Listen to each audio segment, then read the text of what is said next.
All right, hello everyone. My name is Kelly Shuster, and I'm going to tell you about my very first hackathon and the lessons I learned from it. So I learned that I need to relax and have fun. It's okay to hack at the hackathon. Don't be afraid. And most importantly, it's all about the demo. So when I went to my first hackathon, I was actually working as a hardware engineer, and I was studying Android development on evenings and weekends. And I felt I'd finally gotten enough skills to be able to contribute at least something to a hackathon team. So I showed up at my first hackathon. I milled around with some people, found a team. We started hashing out ideas, and we decided that we were going to work on a project which used the Plantronics Bluetooth headset. And they were one of the sponsors of our hackathon. So we went to their booth at the hackathon to pick up our hardware device, and we pitched our idea to the guy, the Plantronics guy. He's like, oh, that sounds so cool. Here's your hardware device. Oh, and by the way, there's no Android API. It's all iOS.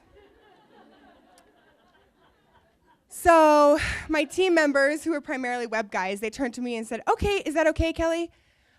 Do you think you can do it? And I said, well, I can try.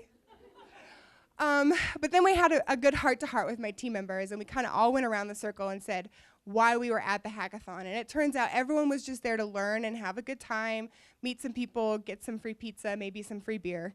So I was like, okay, this is okay. People aren't going to hate me if I cause our whole project to fail. So it was a good mental reset for me. So we all started diving into our part of the project, and I was like, I've learned new technologies before. I know how this goes. I'm going to start at the very beginning. Hello World and Objective-C. Then I'll move on to a tutorial in beginning iOS, and so on and so forth, right? So I get like 20 minutes into this. And I realize, oh God, this is not going to work. I have 24 hours to put this together, right? And this is when I learned the lesson that you have to hack at a hackathon. You only have 24 hours. And the idea of what you wish you could do and what you end up doing are going to be very, very different things. So I realized that to build this project, I needed three things. I needed to know how to make Bluetooth connections. I needed to know how to do location and GPS services. And I also needed to know how to send all this information to our back-end guys in the server. So I changed my strategy. I started Googling these three pieces and copy-pasting code and putting it into my project and adding square brackets until it compiled. All right?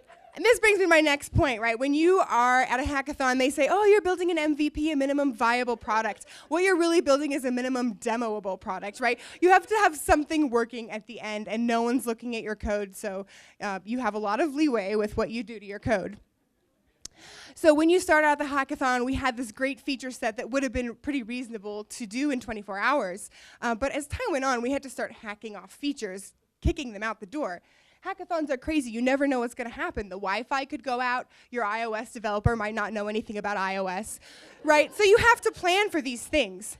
So it was 5 hours before demo time, and I had not been able to accomplish a single one of my 3 objectives. To say that I was stressed would be a huge understatement. And by some miracle, 4 hours before the deadline, I got 2 of the pieces working, and 2 hours before the demo, all 3 were working. We were ecstatic. We just barely went under that line of a minimum demoable product. So we had enough time to work on the presentation. So the demo is the most important part of a hackathon. You have 2 minutes to impress the judges, leave a memorable impression, and show them that your software worked, right? So our software pretty much worked, which was great. And while you're giving a demo, you need to demonstrate the software while telling a story. Now, while we were working on the hackathon, the judges had come over and given us some suggestions, and we started writing them all down. And most of their suggestions didn't have anything to do with the technology of the product. For example, they said, oh, your project is for cyclists that are commuting adults, but wouldn't it be cool if it was for elementary school kids instead? So of course, we put that in our demo, and we sort of played it up, this great heartstring story about like keeping kids safe, and that's what the judges wanted to hear. And so by some amazing miracle, we ended up taking home 2nd place, and we won a trip to Las Vegas from this hackathon. So, yeah. So, in summary, when you go to your hackathon, remember to relax and have fun. Don't be afraid to hack at the hackathon. And most importantly, it's all about the demo. Thank you very much.